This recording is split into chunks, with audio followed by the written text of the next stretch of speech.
Bismillah, walhamdulillah, wassalatu wassalamu ala rasulillah wa ala alihi wa sahbihi wa man wala, wa la hawla wa la quwwata illa billah, wa la hawla wa la quwwata illa billah. We ask Allah subhanahu wa ta'ala to uplift our condition and to be pleased with us and to have mercy upon us.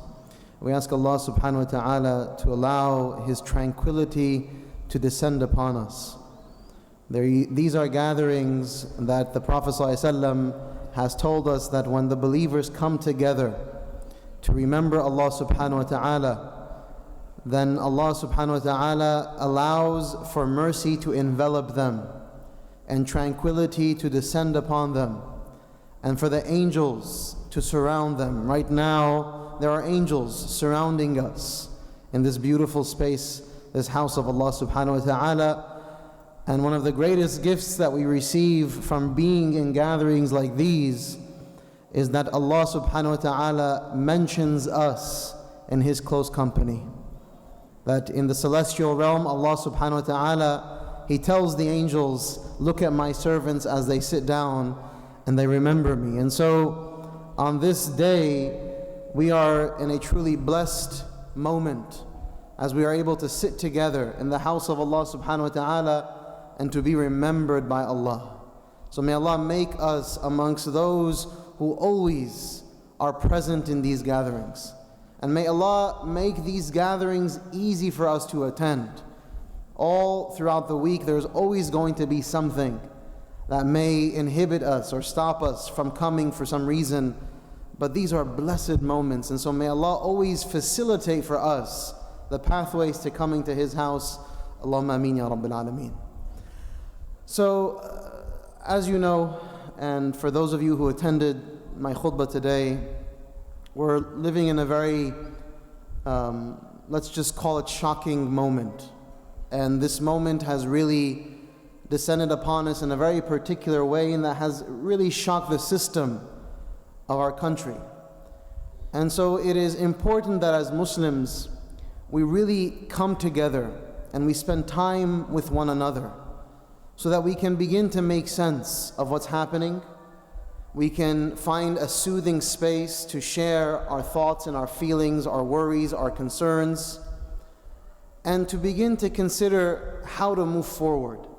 Because I know many of us in the time that we are experiencing are looking for clarity. We're looking for a way forward. We're looking to make sense of how we can operate in this current present time. And so that's why we wanted to come together and have a conversation. This is going to be a conversation more than anything else, because I know that many of us have a lot that is on their chest that they need and want to share.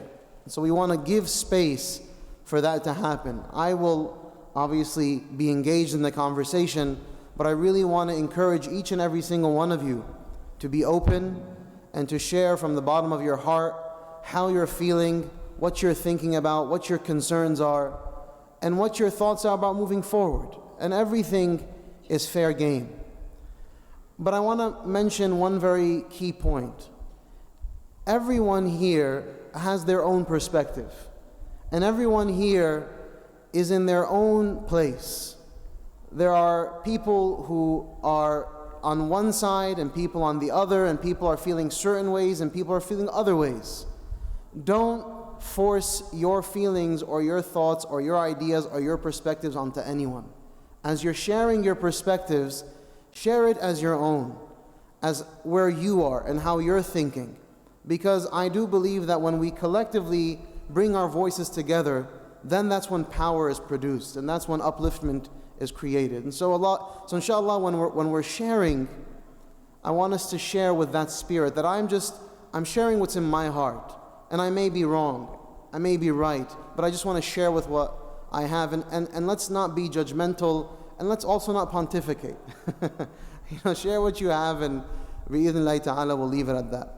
Before we break into, and I leave the floor for Yusufi to facilitate the conversation, being that we're in the last day of the community sphere, I wanted to share just a brief story from the time of Sayyidina Umar radiallahu anh that illustrates the beauty of community, when all of the brothers and sisters, the believing men and women, really have a profound sense of empathy and love and care and even thoughtfulness with one another. There's a very famous incident when Sayyidina Umar was the Khalifa and he was the judge during that time. And two young men, they brought a third young man to the court of Sayyidina Umar. And they were sitting in the court of Sayyidina Umar, and obviously there's an audience observing the adjudication of Sayyidina Umar. These two young men, they brought this third young man and they said, Ya Amir al-Mu'mineen, this young man, he killed our father. And we want for you to judge between us. So Sayyidina Umar asked him, he said, did you kill their father? He said, yes, I did. Why? I saw him take a rock and throw it at a camel. And it hit the camel's eye and it made the camel go blind. And that brought anger to me. So I picked up a rock and I threw it at his head out of anger, and it killed him. And so Sayyidina Umar said to the two young men who were the children of that man, would you forgive him? He obviously did it out of anger. He did it perhaps by mistake. Would you forgive him? And the two young men said, no, we want retribution, we want qisas. And so Sayyidina Umar said, then that's what it will be. But before that, the young man said, Sayyidina Umar, before you exact the punishment upon me, I only have one younger brother, and he has no one. Give me a chance to go and get the money that my father saved for him, so that when I pass, he's well taken care of. But I need a day or two to go and find it because it's in a secret place. So Sayyidina Umar said, I can't let you do that without having a guarantor, someone who will guarantee that you will return. So he asked the entire assembly that was present, who here will guarantee the return of this young man? And no one raised their hand. Everyone kind of just looked around. I'm not going to touch that with a stick. I don't know who this young man is. He may go and never come back. Until Abu Dharr al-Ghifari, the great companion, raised his hand and said, I will be his guarantor. I will guarantee that he will return. And now you have to understand, what a guarantor means is that if this young man does not return, the punishment will fall upon Abu Dharr. So the young man left. And the first day passed, no sight of him. The second day passed, no sight of him. The third day came during Asr time, and the two young men went to Abu Dharr and they said, it's time to go to Sayyidina Umar, you're going to have to face the punishment.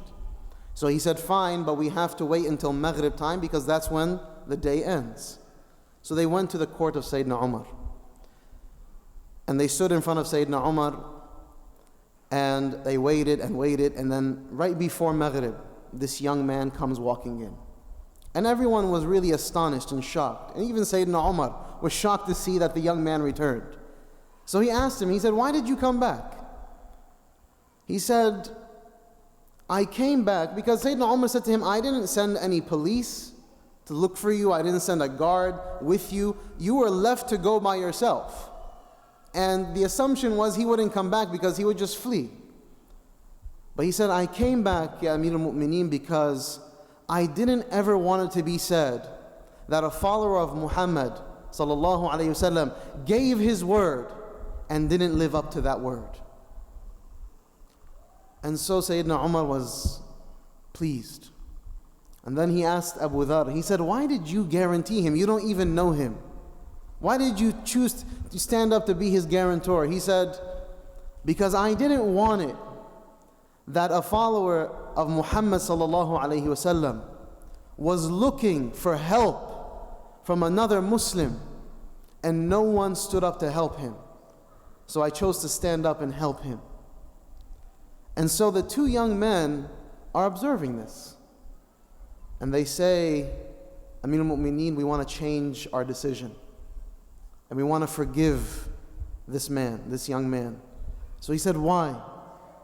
He said, because after observing his behavior and the behavior of Abu Dharr, and to know that these are true followers of Muhammad sallallahu alayhi wasallam, we don't want it to be that a man from the ummah of Muhammad sallallahu alayhi wasallam was asking for forgiveness and we didn't grant him that forgiveness. And Sayyidina Umar was overwhelmed with joy because of the mercy and the beauty that he saw unfold in front of him. Brothers and sisters, that is the spirit of community. That is the spirit of forgiveness, of love, of compassion, of empathy, of mercy. And that is the spirit that we need right now. As we're looking at the world as it's playing out, we're looking at what's happening in the toxic rhetoric and the broken system and society that we see playing out in the fractures. We need a lot of this love, a lot of this mercy, a lot of this compassion, and a lot of this care for one another. Because I genuinely believe that if we revive that prophetic spirit, society will be in a far different place. And so let us take heed from this story of Sayyidina Umar and these three beautiful followers of Muhammad sallallahu alaihi wasallam who chose to put values, to put prophetic values in front of their own personal gain or their own personal protection.